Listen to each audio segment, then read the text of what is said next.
on the rest period the law allows for our pilots because of some of the delays. So as a result, I need to get to the airport and get on the plane.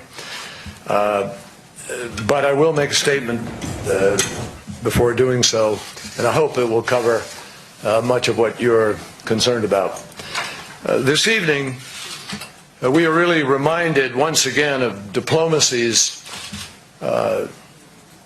power to tackle significant challenges. And thanks to years of hard work and committed dialogue, we have made vital breakthroughs related to both the nuclear negotiation and a separate long-term diplomatic effort. I'm very happy to say that as we speak, we have received confirmation that 5 Americans who had been unjustly detained in Iran have been released from custody, and they should be on their way home to their families before long, shortly. The President will have more to say about their release later. But I can tell you one thing.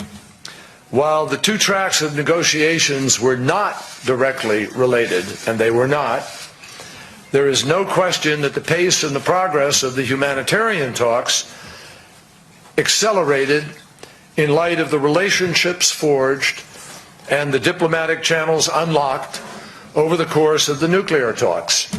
And certainly in the time since we reached an agreement last July, there was a significant pickup in that dialogue. We have also reached a critical and auspicious milestone on the nuclear issue as well. Today, more than 4 years after I first traveled to Oman at the request of President Obama to discreetly explore whether the kind of nuclear talks that we ultimately entered into with Iran were even possible, after more than 2.5 years of intense multilateral negotiations, the International Atomic Energy Agency has now verified that Iran has honored its commitments to alter and, in fact, dismantle much of its nuclear program in compliance with the agreement that we reached last July. I want to thank the IAEA and Director Amano for their significant efforts in this regard, and I know that he will go tomorrow to Tehran to begin the process of the full implementation. To get to this point, ladies and gentlemen, Iran has undertaken significant steps that many, and I do mean many, people doubted would ever come to pass. And that should be recognized, even though the full measure of this achievement can only be realized by assuring continued full compliance in the coming years. In return for the steps that Iran has taken, the United States and the EU will immediately lift nuclear-related sanctions, expanding the horizon of opportunity for the Iranian people, and I have even tonight, before coming over here, signed a number of documents over those sanctions that the State Department has jurisdiction over in order to effect that lifting. In the words of the agreement itself, today, January 16th, 2016, we have reached implementation day. Today marks the moment that the Iran nuclear agreement transitions from an ambitious set of promises on paper to measurable action in progress. Today, as a result of the actions taken since last July, the United States, our friends and allies in the Middle East, in the entire world, are safer because the threat of a nuclear weapon has been reduced. Today, we can confidently say that each of the pathways that Iran had toward enough fissile material for a nuclear weapon has been verifiably closed down. That begins with the uranium path. Before the negotiations began, Iran was adding rapidly and without constraint to its stockpile of enriched uranium. As it committed to do back in July, Iran has now reduced that stockpile to less than 300 kilograms, sending the rest of it out on a ship which has gone to Russia to be processed there. That means that their current level of enriched uranium is 2% of what it was before we completed the agreement, and the rest is shipped out of the country. Iran has also removed a full 2/3 of its centrifuges from nuclear facilities, along with the infrastructure that supported them. They've literally taken it out, dismantled, stored. That includes nearly all of its advanced centrifuges. And the removed hardware is sealed up under around-the-clock monitoring by the IAEA. Iran has now ended all uranium enrichment at its Fordow facility, disconnected all related centrifuges, and removed all fissile material from the site. The second path open to Iran was the plutonium path. Before we sat down at the negotiating table, Iran's heavy water reactor at Arak had the potential, when and if it became operational, to produce enough weapons-grade plutonium annually to fuel 2 nuclear weapons. Iran has now begun the process of modifying the entire Arak reactor so that it will only be used for peaceful purposes. It has removed the reactor's core and filled it with cement, ensuring that it can be never used again. Finally, the third path, the most troubling path in many respects, was the potential for Iran to pursue enough fissile material for a weapon covertly, using a facility not publicly declared. Now, before the talks started, the IAEA did not have assured access to investigate locations at which undeclared nuclear activities might be carried out. It also lacked the ability to track uranium as it was mined, milled, and then turned into yellowcake. Today, the IAEA has put in place every one of the extensive transparency and verification measures called for in the agreement. That means, in addition to the 24/7 monitoring of all of Iran's declared nuclear facilities, the IAEA now has visibility and accountability of the entire supply chain that supports Iran's nuclear program, from start to finish. From uranium mines and mills to centrifuge manufacturing and operation. So today, Iran would need far more than one covert facility in order to try to break out.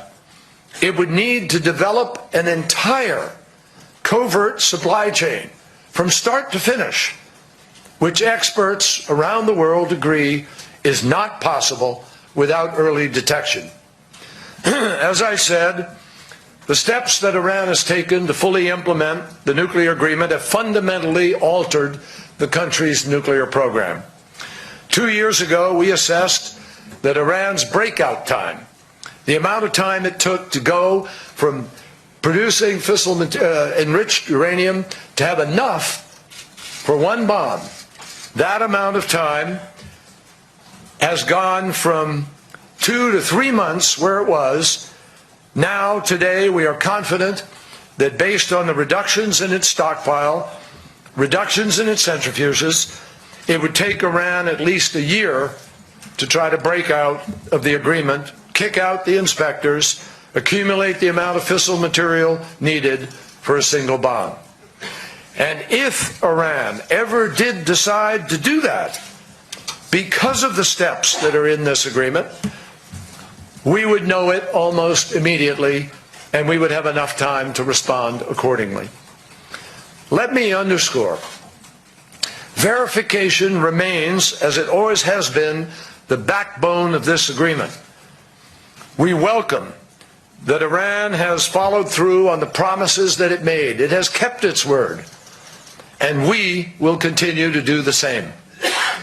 But we will also remain vigilant in verifying Iran's compliance every hour of every day in the years ahead.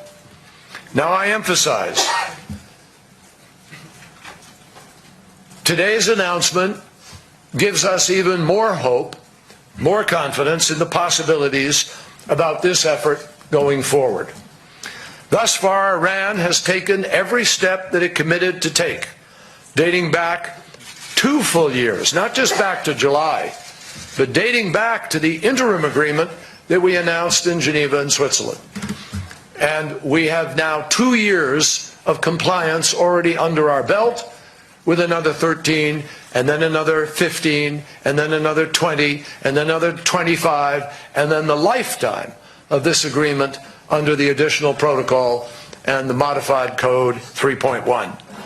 Now, obviously, past performance does not guarantee future results. We know that.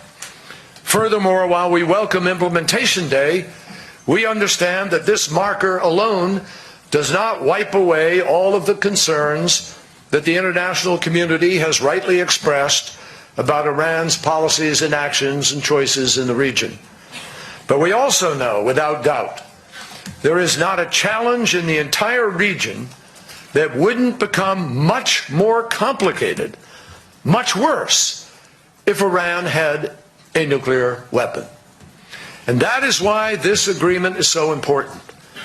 With the agreement fully implemented, the international community can finally work to address the other regional challenges without the looming threat of a nuclear-armed Iran, including the crisis in Syria, on which we have made important progress in recent months.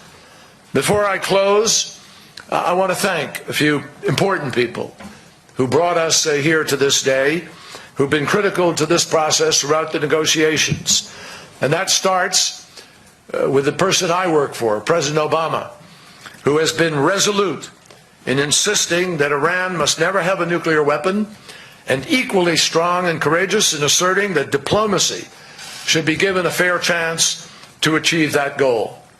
His courage to pursue a path that many people deemed impossible and some people deemed inadvisable is the reason we are where we are, marking Implementation Day, not alone, not bilaterally, but with France, Germany, Britain, China, Russia, all of us joined together in an effort to create this accountability. I also want to thank the delegations representing all of our P5 partners. All of them have worked unbelievably hard and have set a standard for international cooperation, and I particularly want to thank Dame Cathy Ashton for helping to lead this process for 2.5 years, and her successor, Federica Mogherini, for expertly coordinating international efforts during the final stage and helping in these last 2 days to bring us to this announcement. I also want to express my gratitude for the superb efforts of my own delegation, led by Steve Mull and previously by Wendy Sherman, all of whom from the State Department, from the White House, and throughout the interagency system that we work with in the United States, all of them, the Justice Department, the Energy Department, Ernie Moniz and others, have done an extraordinary job, and they richly deserve the gratitude of our nation, and I believe other nations who benefit from this. Let me also thank the government of Austria, Switzerland, and Oman for their continued and enormously generous hospitality at times, for their assistance all the time, and for the international work that they have helped to make possible here. And I'm particularly grateful to the government of Switzerland, to DJ Burkhalter, and all those who have worked in the last days as our representative in Tehran in helping us with the mission regarding the release of the Americans, which you will hear more about from President Obama later. Finally, I want to again express my deep respect for the serious and constructive approach that Iran's delegation brought to this effort. Foreign Minister Javad Zarif and his team from day one demonstrated their deep commitment and seriousness of purpose, and Dr. Ali Salehi has worked diligently with Secretary Moniz to find creative solutions to difficult technical challenges. And we've been able to approach every step of this process with professionalism and mutual respect. The hard work will continue, no question. And the tough politics surrounding this issue in many countries, including the United States and Iran, That's obviously not going to get easier overnight.